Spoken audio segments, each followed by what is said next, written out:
ఏళ్ళో 4 ఏళ్లకో loan తీరిపోతే తర్వాత ఖర్చులు పోను వచ్చేది ఉంటే సరే చచ్చిపోయే వరకు బతకడానికి సరిపోద్దని కట్టింది తప్పితే తప్పుడు పనులు చేద్దామని కాదు కదా. నిజంగా తప్పుడు పనులు చేయాలంటే ఇదే కావాలా? ఇది చేస్తాడు ఎవడన్నా? ఇది చేస్తారా?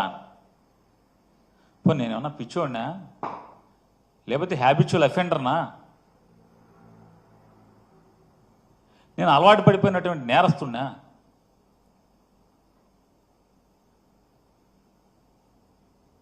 మంత్రిగా, ఈ రాష్ట్రానికి మంత్రిగా నేను పనిచేసినప్పుడు వెనకలికి పెద్దలు చెప్పిన సామెత ఉంటుంది కదా, మంచోడి మొహమాటం మాంసం కూర ఉన్న దగ్గర, భోజనం దగ్గరను చూడమని చెప్తారు. అంటే నాన్ వెజిటేరియన్ తినేవాళ్ళలో సామెత అది. నేను మంత్రిగా పనిచేశాను కదా, ఇవాళ ఉన్నటువంటి డీజీపీ గారు నేను కలిసి పనిచేశాం. ఆయన ఆర్టీసీ ఎండీగా, నేను రవాణా శాఖ మంత్రిగా. నేను వారి అంతరాత్మనే ఒకసారి అడగమంటున్నాను. మనం కలిసి పనిచేసినటువంటి ఆ కాలంలో పేరుని నాని అనేవాడు మీకు ఎక్కడన్నా తప్పుడు పని మీకు చెప్పటం కానీ, లాభాపేక్షతో మీకు ఒక ఆదేశం ఇవ్వటం కానీ, మీ మీద ఒత్తిడి చేయటం కానీ, లేదా పాత డీజీపీ గారు కూడా ఉన్నారు, రిటైర్డ్ డీజీపీ గారు కూడా, వారిద్దరూ నేను కలిసి పనిచేశాం.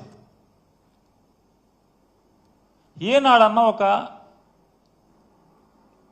తప్పుడు పని, కక్కుర్తి పనికి మీ మీద ఒత్తిడి చేయటం, మిమ్మల్ని అడగటం, మిమ్మల్ని ఆదేశించటం ఇప్పుడున్న జరిగిందా? నా క్యారెక్టర్ మీకు క్షుణ్ణంగా దగ్గరగా చూసిన అధికారుల్లో మీరు ఉన్నారు.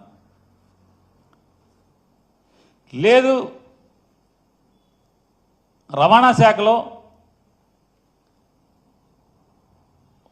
వందల మంది అధికారులు ఉన్నారు. ఏ అధికారి నన్ను అడగండి.